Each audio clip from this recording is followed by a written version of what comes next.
The comments and statements made within the show are the opinions of the commentators and their guests, have not been evaluated by the FDA, and are in no way attempt to diagnose, treat, mitigate, cure, or prevent any disease or illness. The contents of this show are not to be construed as medical advice. If you have a health condition or health concern, please contact a licensed, qualified healthcare practitioner. Hi everyone, I'm Nan. And I'm Tom, and this is a Supplement Super Sleuth. That'll be me, and the Herbal Storyteller. And that definitely would be me.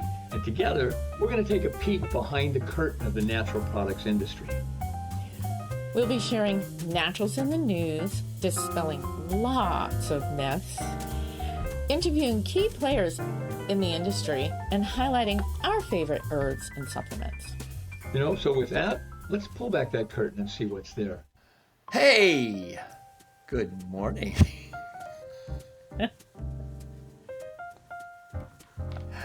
I like our music, and we're like, all right, we're ready to go here. So how are you, Nan? Good. Yeah. I know, I love this music. I can just sit here and listen to it. Nah, it puts you in the mood. Totally does. Really and truly. Anyway, here we are on another episode. I think we're at episode 12. Who would have thunk it that we got this 12, far? Exactly. Yep. And it's, there's a lot more that we're going to talk about, a lot more to come. What are we doing today? Oh, well, I think today? We're just going to have an abbreviated show. I think we discussed, we'll do a little naturals in the news, our favorite things, and kind of let it go at that. Just a little breather. I think our shows are lasting about an hour, which for some people, they can turn it on in the car and all is well, but some people would love a little short spot. So I think this is a great time to do it. I think I need more time to sleep and less time listening to things, but yeah, I thought we have some really fun stuff for naturals in the news, so I thought we'd share that.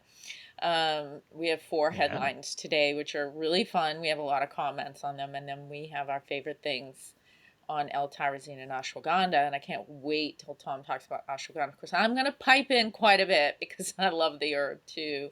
It happens to be both a favorite thing. So why don't we get launched for naturals in the news? All right. So, one of the things that I found that I, as soon as I saw it, I thought, oh my God, Nancy and I have to talk about this. There's a study out there that was done in Puerto Rico on over-the-counter mouthwash and how it's tied with hypertension and hypertension risk. So what they found is that people that use antibacterial over-the-counter mouthwash more than twice a day, 2 to 3 times a day, are at a greater risk of developing hypertension than those who don't. And one of the reasons for that is the fact that it's not so much that they're now hypertense because they're still worried, but does my breath smell bad? Does my breath smell bad? That's not it. I mean, I'm sure that could be a reason for hypertension, but I think more it's like what they've found is the antibacterial nature of it is reducing specific bacteria in the mouth that are responsible for creating nitric oxide.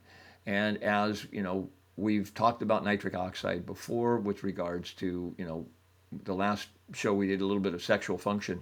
Nitric oxide is really important for relaxing the vasculature in the body and allowing for more enhanced circulation. And they found that using these antibacterial mouthwashes 2 times a day was enough to lower the bacteria that help create that nitric oxide in the body, and so it can have an effect on the entire body. Well, it's really interesting, Tom, that old adage, like more is not better. I mean, people think more is better. So you start rinsing your mouth out 3, 4, 5 times a day because you're worried about your breath, or you think this is more is better, and it's not, then you inhibit the beneficial bacteria. So that's the whole thing about beneficial bacteria. And like you said, what goes on in our mouth, our gums, our tongue, the inside of our buccal tissue, which is our cheeks, all of that has a huge impact on our heart and our cardiovascular system. Yeah. And that's what the researchers are finding out more and more is that the microbiome that we Hmm. have is, we tend to think, oh, microbiome in my gut. Okay, now we've been educated enough to understand microbiome in my Right. gut. But now we're it's like, okay, let's take it up to the beginning, to the Right. very first portal that comes where we've got all of that bacteria in our Mouth. mouth. Yeah. And it has a big effect on what's going on in the rest of the body. Certainly does. Oh, that was really, really interesting. So, another headline: Feds funding research on role of cannabis in treating the big C word, cancer. Um, this is from Marijuana Moment, May 9th, 2022. Because the current knowledge base is limited, absolutely, the National Institutes of Health is soliciting grant proposals for funding dedicated to researching how cannabis affects cancer and cancer symptoms. And I think it actually includes symptoms from chemotherapy during cancer treatment, traditional Western medicine cancer treatment. So, pretty great. There's been a lot of wobbling on cannabis, and of course, Tom and I are herbalists. So, um, cannabis is cannabis sativa is part of the herbal pharmacopoeia. And although it was illegal for many, many, many, many, many decades, having it become part, be reintroduced as part of our herbal pharmacopoeia has been great for herbalists, not for misuse, but of course for application of proper use of the plant. So it's really nice to see the research happening. Of course, we do need more research, and I think it's really important. So pretty fun. Anything to say about that? Absolutely. Absolutely. Yeah. Well, no, and the thing is that as we've discussed with our previous guest Carl Germano, and we'll have Carl back on Yes. again at some Yeah. point. The whole endocannabinoid system is in our bodies. There are receptors for all of the different endocannabinoids in cannabis, and so it makes perfect sense that the body has some defense mechanisms that can be turned on by some of those Yeah, and the endocannabinoids that proper we may use be of the missing. plant. Absolutely. Yeah.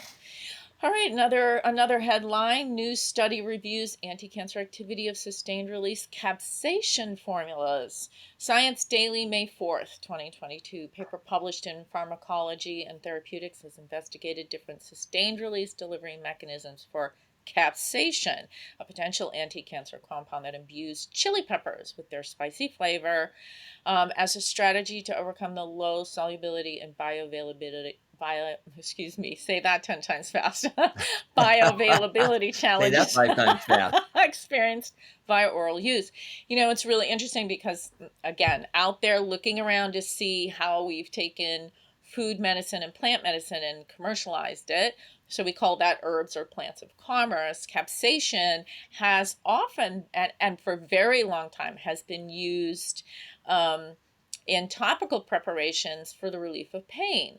It's very Oh yeah. warming, and it absolutely inhibits what's called substance P, which affects how nerves um, will report back to the central nervous system pain. So it reduces that kind of overstimulation of the nerves, telling the body that it's in pain. That kind of quells that or quiets that. Well, it's so, so, so hot that if you take it internally, you just feel like you ate a rocket, right? It's just burns all the way down. Hmm. Of course, I've done this, so like tried to concentrate capsaicin and then take it internally. That took a couple of days to get over. So, but there are new delivery techniques, and there's an interesting study that was done that I read on fat loss using capsaicin, concentrated capsaicin in a time release delivery system internally. It's still hot. I mean, I've taken it, I've tried it. Very interesting research. Stanford University did massive amounts of research on how to access brown adipose tissue, that kind of adipose tissue that's tucked away in the body. It's hard to get at. That and capsaicin gets at it. However, you have to figure out how to get it in your body without, sending yourself into the toilet for hours and hours and hours. You have that kind of heat in your body, and your stool may turn to liquid. So, really interesting research going on about capsaicin. topically it's been used for decades over the counter, and it's interesting to see with new delivery techniques how researchers are going to use it internally without burning people, setting them on fire with capsaicin. Well, yeah, and what I found was interesting is that it's been researched for pain, but now they're talking about it being a potential anti-cancer Yeah, yeah, compound. yeah. Yeah, fat loss, Which is, anti-cancer, pain. Yeah, the list is long now, but we're just trying to figure out how to cool it.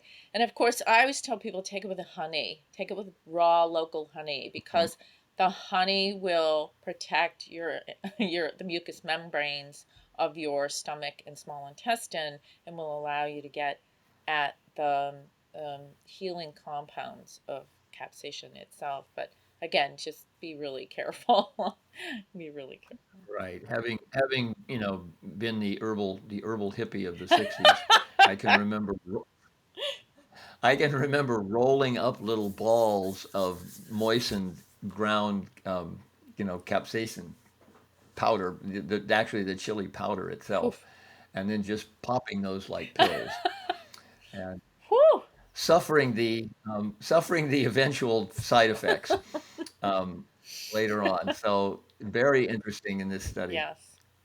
And speaking of pain, that one of the other ones that we wanted to talk about was there is a research. This was from Nutritional Outlook back in May 6th, and it's an article that says extract of turmeric and frankincense may support exercise-induced pain, says a recent study, and this was from a randomized placebo-controlled study. Which are those are the gold standards supposedly, involving 232 subjects, have associated supplementation with a proprietary blend, always proprietary blend, of turmeric and frankincense with a reduction in musculoskeletal pain experienced after you're exercising. So I don't know about anybody else out there, but I know for me, it's like it's not so much the immediately right after doing some strong physical exercise or strong physical labor, but it's a half a day to a day later, all of a sudden my muscles all cramp up or start to get sore.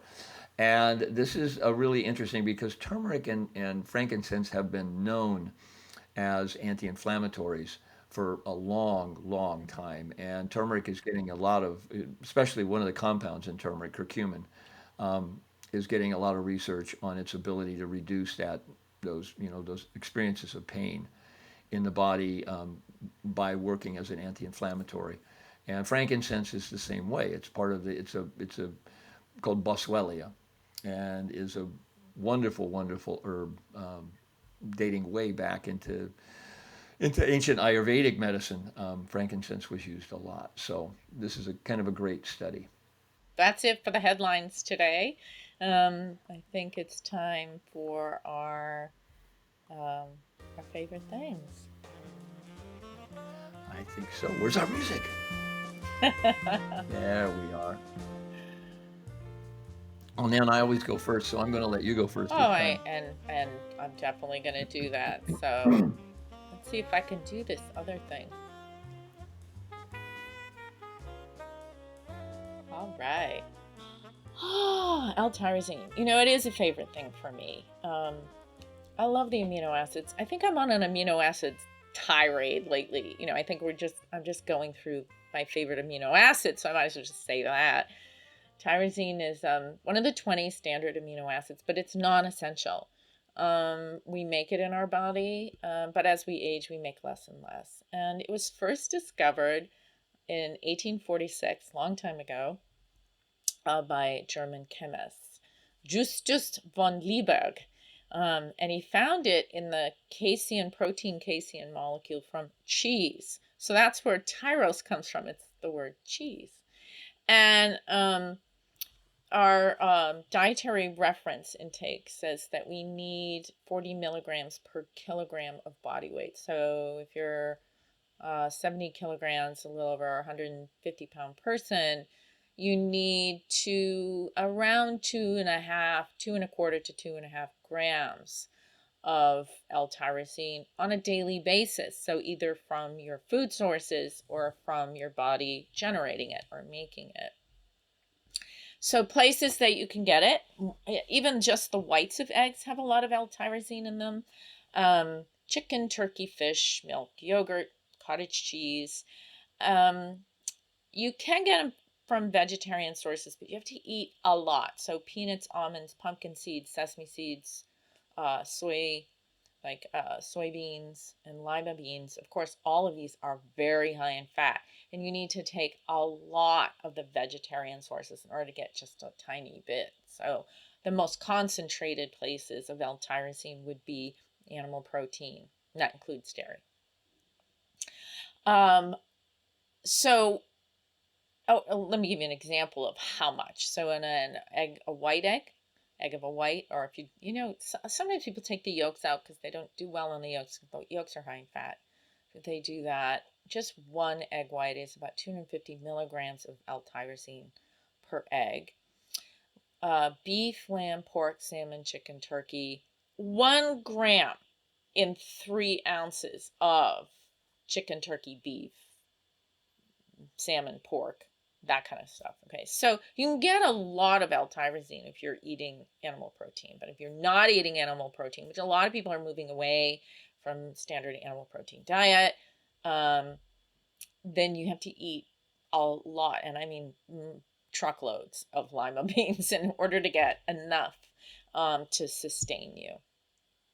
So in the dopaminergic cells in your brain, which are the cells that make dopamine, which is basically one of your happy hormones, your happy neurohormones, tyrosine is converted to L-dopa. So L-tyrosine as amino acid is the precursor to some of your happy neurotransmitters.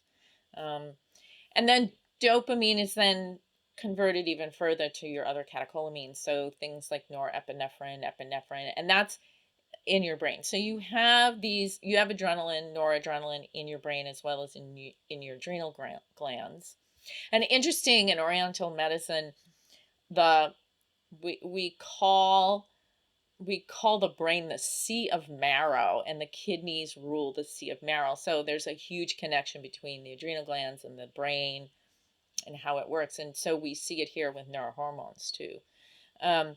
As well as thyroid hormones. So L-tyrosine is a precursor to a lot of your thyroid hormones. So that makes a lot of sense, right? All your thyroxine is a colloid of the tyrosine is a derivative of that colloid. So there's a huge connection between L-tyrosine and hormone, both neurohormone and your thyroid hormones. It's also a precursor to the proper synthesis of CoQ10. So CoQ10 is in every cell in the body, but most concentrated in the cells of your heart, because you need that heart muscle has to run constantly. And so that CoQ10 is crucial for the production of ATP.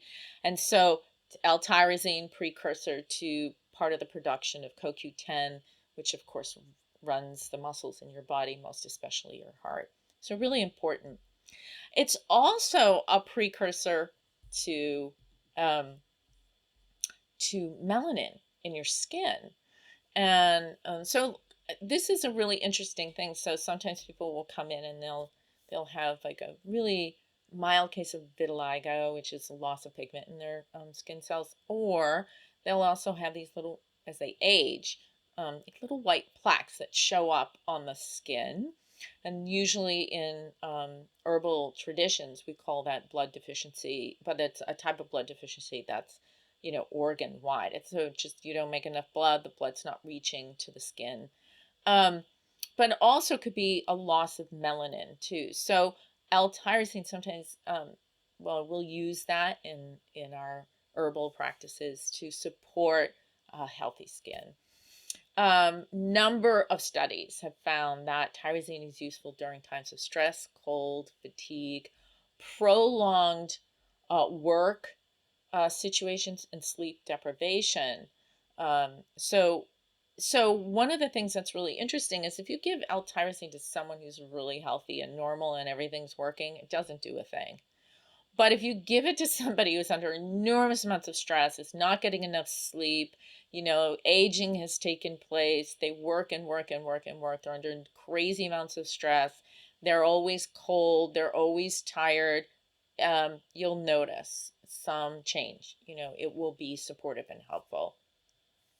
It can also help in improving cognitive and physical performance under stress. So that's the whole, kind of catch in that if you're healthy and normal and everything's running well and you're young, L-tyrosine may do nothing, But if there's something, you've had prolonged stress and prolonged situations of a lack of healthy sleep and prolonged situations where, maybe you've had enormous amounts of weight loss from stress and you're freezing cold all the time and things have really changed. L-tyrosine is very safe to supplement and very useful, very supportive. And that's all I have to say about it. And that's And that's that's quite one a of bit to my say one about of it. my That's favorite things for sure. Yeah, it is. As you said earlier, Nan, the amino acids are just really incredible. They're the building blocks of proteins in the body. They have so many different things that they do contribute Mm, to. And it's just nice to know when you can get a good amino acid profile in your diet. And I think it's noteworthy because, as you said, the man who discovered it, it was kind of named after cheese if you really think about it. named after cheese. Right, Tyros. exactly. So It sounds yeah, so so much so more, I don't know. It sounds Tyros, it sounds almost romantic and then it just means cheese. I know. So there goes your whole Oh plant-based thing boy. right out the window. It's like, oh my God.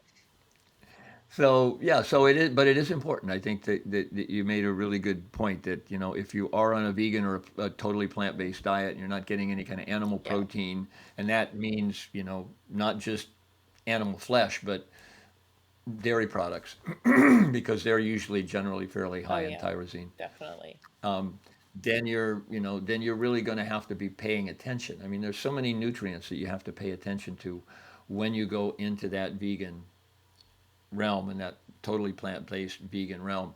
And it's a lot of times people don't notice it in the beginning. Right.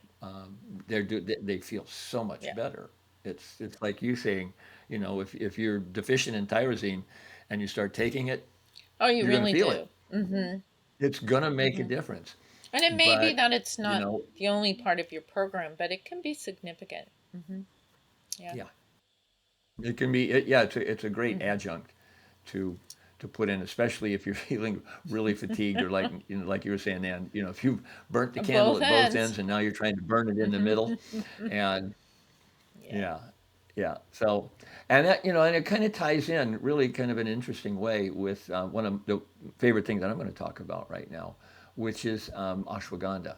And we've covered shatavari, which is if you remember in that show we talked about shatavari mean, shat is 100, and so shatavari was relating to the fact that it's asparagus root is what shatavari is, and it's an Ayurvedic herb, and it has hundreds of roots. So it was a very descriptive name of what it looked like when you harvested it. But the colloquial definition was it gave a woman such a sexual prowess that she could satisfy 100 husbands. And ashwagandha is the male, sort of the male equivalent Mm-hmm. from that kind of colloquial understanding is that it really does increase men's testosterone. It's been found actually to be more effective at increasing testosterone in men than it is in women. And it has been one of the principal Ayurvedic herbs. It's so important in Ayurveda that it is often referred to when people are talking about it. They talk about it as being like, oh, this is Indian ginseng. This is Right. It is a this is little the warming, Indian like it is equivalent. a little warming like ginseng too, right?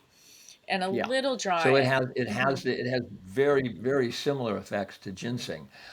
It's been used for thousands of years to reduce stress, to increase energy levels, and to improve Mm-hmm. concentration.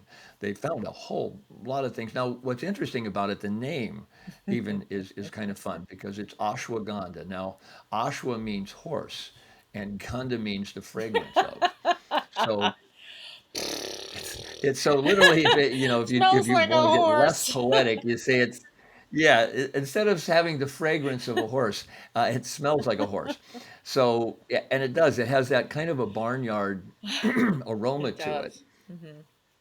But the other thing that the name refers to is that its ability to make you strong like horse. Like horses are looked at as being so strong and so full of energy and vitality, and that was what And ashwagandha smell was isn't really famous everything. for. Now it has a yeah, and it has a lot of different Mm. names. And this is one of the things that Nan and I will probably be talking about at a later date, is when you read a label in the supplement industry, a lot of times manufacturers, when they want to differentiate themselves, when they want to sound like, well, I'm different. I'm not using the same herbs that everybody else is using. uh, they'll call it a little bit different name, and that's why there's a whole book about herbs of commerce and the acceptable names of herbs of commerce. So one of the names that you might see when you're looking at a label, if you see something that says Withania Mm. somnifera, well, that's the Latin name for Mm. ashwagandha. But if you didn't know, you'd think, oh, well, look, this formula has Withania somnifera and that formula has ashwagandha. What's the difference? None. And so another name would literally be Indian ginseng, and another name would be winter cherry because there is a fruit that develops on the ashwagandha plant that looks like a cherry and definitely is happening in the winter time, so they call it winter cherry.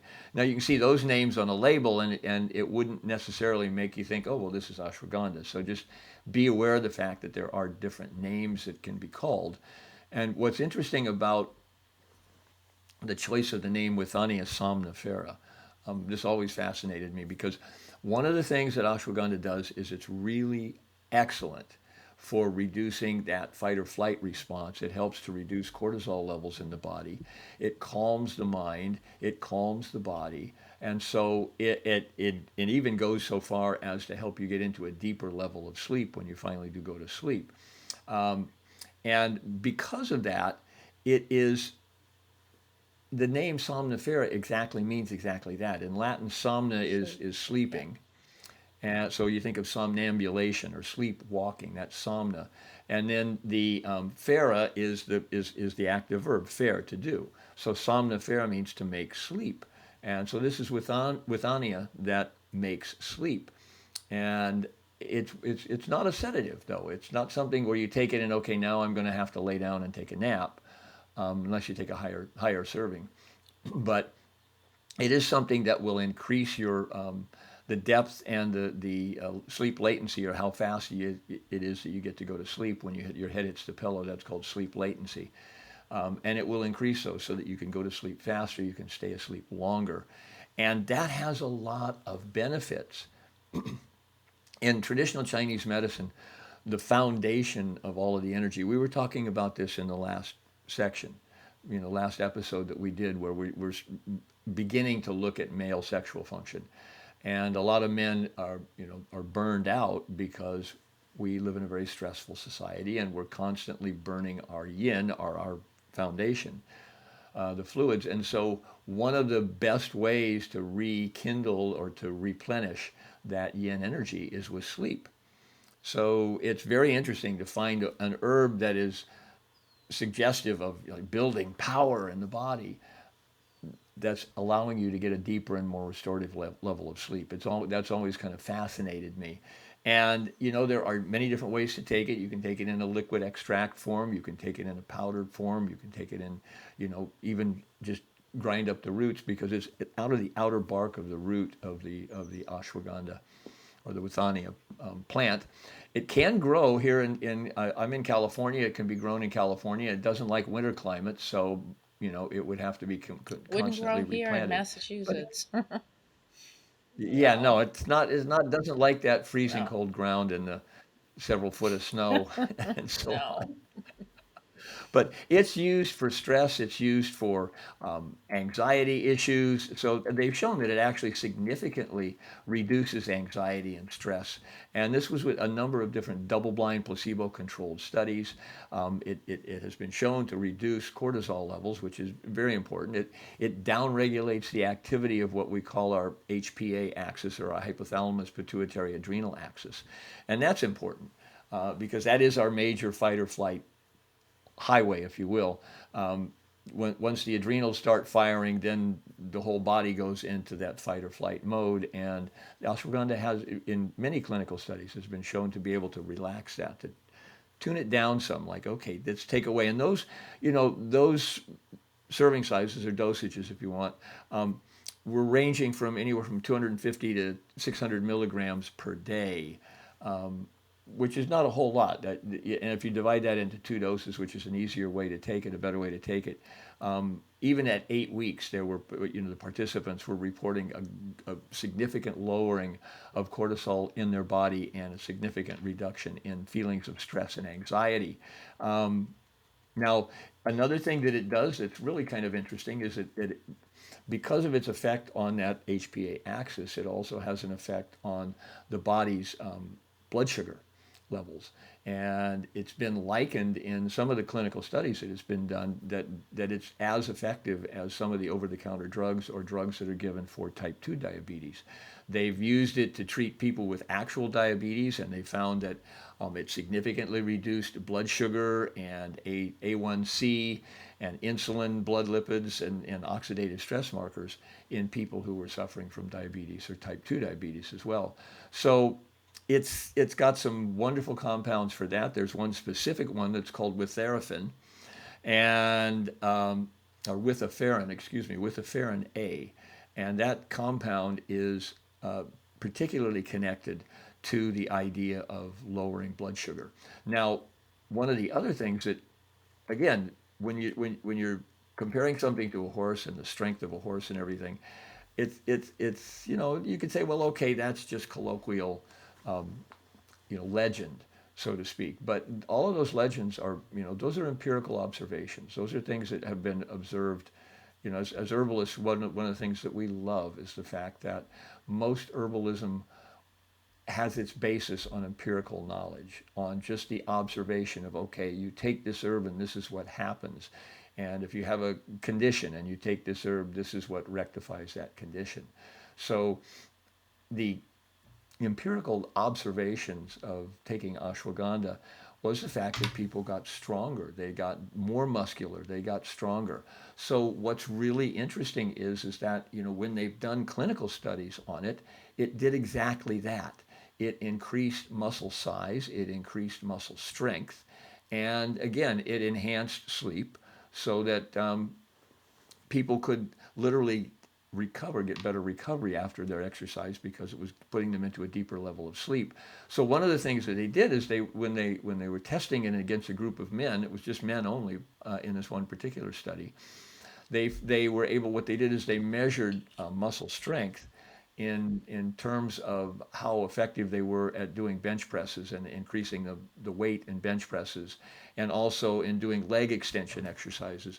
And what they found is that there was not only was there an increase in strength, but there was an increase in muscle size. They got bigger arms, they got bigger muscles in their chest, and there was a reduction in body fat percentage, as well as a reduction in, like Nan was talking, post exercise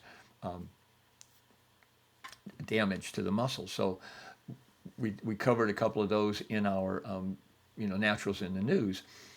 It literally has the effect of down-regulating some of the compounds in the body that are going to make your muscles ache after you really push it.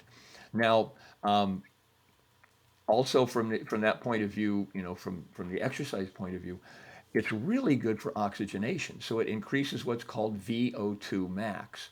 And VO2 max is, kind of came into more and more people's consciousness with the advent of, the COVID, because one of the things that people were measuring is, okay, how much oxygen is in your blood? And you could buy little finger, measures that would measure the level of your VO2 max, and if it dropped below a certain point, you were being told, okay, you need to go to the hospital because now you're getting dangerously low on oxygen in your blood. And what they found is that ashwagandha has the ability to enhance that VO2 max, which gives you more oxygen in your blood, which is going to give you much better recovery rates, much better cognitive functioning. In fact, what they found is that low VO2 max, low oxygen levels in your blood, what this really is referring to is transferring oxygen from your alveoli and your lungs into your blood. How effective are you able to get that oxygen that you're breathing in from your lungs into your blood? And they found that low VO2 max is associated with increased mortality risk, and higher VO2 max is associated with a much lower risk of That's heart almost an disease. oxymoron because, come on, how rational do we have to be? It's it's obvious, right? We need Right. It's oxygen. like, If we oh, don't have enough oxygen, we're gonna die. you're going to die. And I don't mean to make light of the situation, but right? Exactly. Yeah. And so, but it's really interesting because, you know, COVID really did bring a lot of that to people's attention. Like, where's my oxygen level? I can't Everybody breathe. I know now I has can't. an oximeter. Everyone that I know. Yeah. Oh, I have my little Yeah. oximeter at home, where they have it hanging around their neck and they're everybody Right. has an oximeter. So, um, I would belong to that club yeah, too. I'm Um, sure you do. so and it's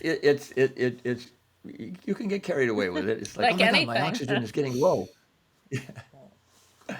So, to go back to ashwagandha though, one of the things is they found that it improves sexual function in women, especially with lubrication and arousal and orgasm and satisfaction, and those were all sort of self-reported from the participants in some of the studies that took place. It's also been shown to boost testosterone levels and fertility in men.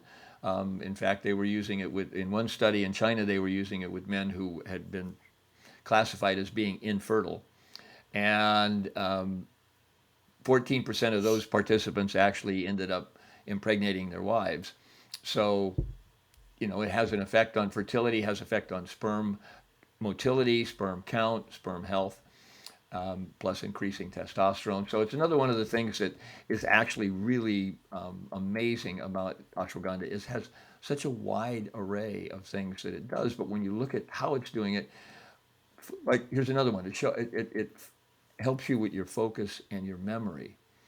And then if you go back to the VO2 max and you say, well, okay, now this is starting to make sense because my brain uses 25% of all the oxygen that I breathe, that I get into my bloodstream. It's going to use 25% of that.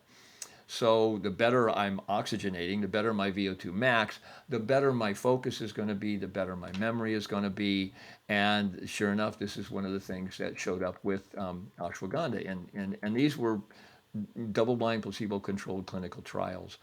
Um, and literally, they were also done with older participants in the 40 to 60 to 75 range with mild to moderate cognitive impairment. So it has an effect. Now, even for people who don't have cognitive impairment, one of the things that they found was the fact that it increased they had interesting categories to measure it. They talked one about increasing executive functioning, whereas that's that higher level of keeping track of everything It's you just need to being keep track rational. of.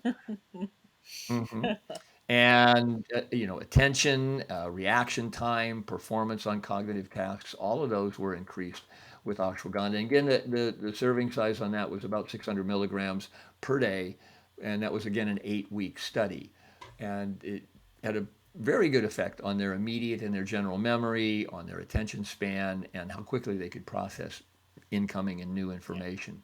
So as you might expect, with all of the increased oxygen and lowering of stress levels, it shows up very well as far as supporting heart health. And that's again, that's the VO2 max is one of the primary means of doing that is by helping the heart to get more oxygenated, better oxygenated blood. And we could go on with it and on with it. They've looked at it for depression, and they found that, there was a 2012 study that people who took 600 milligrams of ashwagandha extract per day in two doses, divided doses, for 60 days, 77% of them reported lower depression levels. Compared to a placebo group that was just getting the placebo, and there were only about 5% of them reported that they were feeling less depressed. It can support inflammation in the body, healthy inflammation, and like we mentioned, it's really good for sleep. Now, here's an interesting little side story. A number of years ago, when I was training with another herbal line, um, one of our products was a very potent ashwagandha, and I was working with a sports trainer, a Canadian sports trainer who was famous for training professional athletes, and he'd never tried it. And so I told him, well, you got to give it a shot. He took a large serving early in the morning before he was going to go to the gym, and he said he never even made it out the front door. He got to the front door and he thought, I'm I really think feeling I'm gonna kind of go back to tired. bed. I'm going to take a nap. And 6 hours later, his wife woke him up and said, aren't you going to go to the gym? And he said, yeah, maybe after I finish my nap. But he went into the gym and he said he lifted 25% more than he had ever lifted Yeah. before, just because of that, getting that recovery from that sleep. And So and that, really, I there's feel I feel, if you're older than 40 and you've been hard on yourself, worked really hard and work out really hard, I always tell people start by taking it later on in the day, at the end of the day. That'll probably right. it remember it's an herb, so it's really complex and it's going to awaken things in your body. And your body might say, "Oh, finally I have enough energy to get into my sleep stages." And you may just want to go to bed and go to sleep. You may think to yourself, Right. "That's backwards. How is it that I'm taking something that's going to make me stronger and give me more endurance, but it makes me tired?" Because you got to sleep first to renew yourself. Yeah. And then once you're renewed, then you get stronger. But you got to go. So it's not a stimulant, as Tom was saying. This is not a stimulant. This isn't going to force you to have more endurance in the moment. It's going to help you build back what you've lost in order to get the endurance that you're going to need and the strength that you're going to need in the future. But you got to sleep first. So it'll make you go to sleep first. And then what's interesting is then you can start to take it during the day. But I found that if I give it to somebody who's never taken it before and they're tired, they'll say, "This is making me more tired." And then I'll say, "Take it at night, go to bed, sleep." Right. Or for that matter, take it on a weekend so that Sleep. if you do end up saying, okay, I got to take a nap, you won't Right. you won't have Right, to call your exactly. boss But later and say, really listen to the herb, because the herb is asking your body to do something. It's asking it's your body that's healing. The herb is just awakening that vital force and saying, right, right. It's "What do like you a need?" messenger. "Oh, I need sleep." "Okay, I'm going to sleep." Yeah, and this was Nan, I mean, this was the whole discussion that we had on the last Yes. episode on male sexual function, is a lot of times, men are looking to enhance their performance. They're looking to, get back Whatever that get back to where performance they were is. when they were in Right, their 20s. exactly. And Virility, they don't exercise understand that they performance. have drained Yeah, themselves. exactly. Yeah. They've actually worn themselves out. And yeah, and so like I mentioned, I mean, in traditional Chinese medicine, Ayurveda as well, one of the quickest and best ways to rebuild is to get adequate sleep. And I mean, in sleep studies in America, the average American gets less than 6 hours of sleep, good sleep, and a lot of times that, yeah, when I say good sleep, I mean uninterrupted and sleep that's not affected by the fact that you were watching television until you fell asleep with the TV on and the TV is still running while you're asleep, and you're not really getting in all of the different levels of sleep that you need. So something like ashwagandha is an amazing herb in the fact that it can support that renewal of the foundation, if you will, of our energy. Because what it's doing is it's giving us a Yeah. foundational energy, and I think that's why in Ayurvedic medicine, which they're all about balance. They're definitely all about balance, and even with ashwagandha, they're talking about this is an herb that balances the body, that brings you back into that proper relationship. Homeostasis. It's a very Yeah, safe it is. herb. It's generally speaking, it's a very safe herb. The only some caveats on it would be, they always there's always the pregnant woman caveat, and that's because they don't do any studies on pregnant women, so they really don't know, and so it's just kind of a Right. CYA, cover your rear end, that don't take it if you're pregnant, or at least if you're going to take it while you're pregnant, talk to your gynecologist beforehand or your herbalist beforehand. And we know that if you have an allergy to the nightshade family, so like if you're allergic to eggplant or you're allergic to tomatoes, this is a member of that same nightshade family, so it might not work really well for you.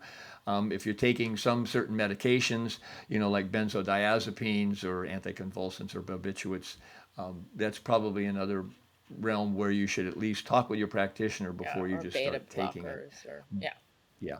But other than that, it's a very safe formula. It's, you have to take a lot to be taking too much, but you'll notice it because you'll get diarrhea, you'll get some other, gastric upsets that you are not going to be very pleasant. So other than that, really an amazing herb. One of my favorite herbs. I love it. I do too. I take it regularly, and you'll notice in the marketplace too. As with herbs that have had a lot of research, it's like Nancy mentioned earlier, this is an herb of commerce. So an herb of commerce means it's an herb that's regularly traded and used in a lot of different industries. And ashwagandha in the natural foods industry is a champion. So that means that there's been a lot of money poured into researching this herb. That's why there are so many different studies done on ashwagandha. And sooner or later, what you get is the reductionistic studies of looking at an herb and saying, okay, what's the compound in this herb that if we can synthesize it, we can take the power that this herb Right. is noted for, and we can have it for ourselves because we can make a synthetic version Exactly. of the one key Right. element. And from an herbalist point of view, and Nancy and I have talked about this so many times, we're both in agreement that it's the whole Always. plant that you're getting the Right. medicine from. It's not one particular compound from that Right. plant that is the Right. secret. And there are balancing aspects to the compounds found in plants that allow them to do the magic that they do. And when you start pulling a single compound out and then concentrating it, from the discussion of male sexual function, for instance, that's where you get Viagra. You look at an herb like epimedium or horny goatweed, and you find icarin, which is the active compound for reducing PDE5, and you figure out how to synthesize that icarin, that particular compound, and then you make it, on average, your Viagra, your Cialis, your Levitra, those are all about 60 times more powerful Then the than herb. what you're going to get if you were to Right. take just the Right. epimedium. And so you got to figure that when you take something that's that much more powerful, Woo! especially over a long term, you're going to have some very interesting Yeah. side effects. And I think too the other thing is, when you're taking the whole herb, you have to respect the whole herb. So, the ancient herbal traditions talk about energetics of herbs, and ashwagandha is warming and slightly drying. And so if you're warm or hot, or if you're drying, you have to be careful. You have to mix it with other herbs. Lots of times in Ayurveda, it's given with honey, which I've mentioned twice today, which is so funny. But it's often given with something else in order to balance its natural tendency towards warming and drying. So Yeah. again, it's a young type of herb, and Tom started off by saying, its counterpart would be shatavari, which is a cooling, moistening kind of herb. So again, you have to remember that they have their own personalities, and we oftentimes use them in formulas to create even more balance in a body, or allow that herb to work in more constitutional types, or more situations in people who may have both situations of coldness, but situations of dryness and coldness. So you could use ashwagandha there. So again, this sounds complicated. That's why we say go see a clinical herbalist, go see a naturopath who's trained in herbs, go see a chiropractor who's trained in herbs, because yes, the research is exciting, and yes, there's a ton of it, but there's still ancient knowledge on herbal use that is not in the forefront of a lot of these clinical studies. So you want to see somebody who really knows what they're doing with ashwagandha. Yeah. It's that empirical knowledge that's been built up over thousands of years of observation. I mean, what's fascinating to me is in China, for instance, there were whole family lineages that were famous because they dedicated the entire family for generations to just studying one herb until they got it completely wired. It's amazing. And the other thing to note is that often these herbs were used in combination because the herbalists of old, observed the fact that, hey, if I blend, I get one effect if I just take it just by itself. But if I blend it with this herb and with that herb and with this herb, I can pretty much custom make a formulation that will work for a specific condition. And to me, that's always the magic, the beauty of herbal compounding, of making formulas, is the understanding of all of the subtleties of how the way the body works and how it gets out of balance, and what herbal allies can be out there to rectify that balance and bring us all back into balance. And so, as Nancy said, if I happen to live in California, Nancy lives outside of Boston. If you're looking for an herbalist, you can always go to the American Herbalist Guild, ahg.org, and they have a whole list of certified, registered, clinical herbalists all over the country, and there are lots of us. And that number is growing because it is very much coming to the forefront of how do we take care of ourselves, especially when things are getting so much more expensive all the way across the board. So that's my favorite thing for the day is ashwagandha. Nancy, this has been really a great discussion. Yeah, thanks. All right, so I think that's it for our show today. Please tune in with us in 2 weeks for our next episode, which will most likely be part 2 of men's sexual health, where we'll talk about our herbal helpers for that. Yeah. And then in the future, we have a lot of other things lined up. We have an episode where we're going to be talking about all different kinds of excipients, binders, and all, different kinds of things that are added. What you're taking that you don't know that you're taking. Right, that are in supplements and also in your creams and, beauty products. So we're going to go through the list, and we're really going to put a magnifying glass on it. And so stick with us. Supplement Super Sleuth will sleuth those out. Oh, we're definitely going to sleuth those out. And we'll also have some other return guests, for our Naturals in the Know. We have people who are really looking forward to being on our show. So hang in there with us and tune in, and we'll have a lot more information for you in the future. Thanks so much, and see you soon. All right. Cue the music. Hey, everyone. Until next time, I'm Nan. And I'm Tom. And we'll have more great topics and guests in the very near future. So join us right here in 2 weeks as the Supplement Super Sleuth and the Herbal Storyteller take another deep dive into the fascinating world of the natural products industry. See you later.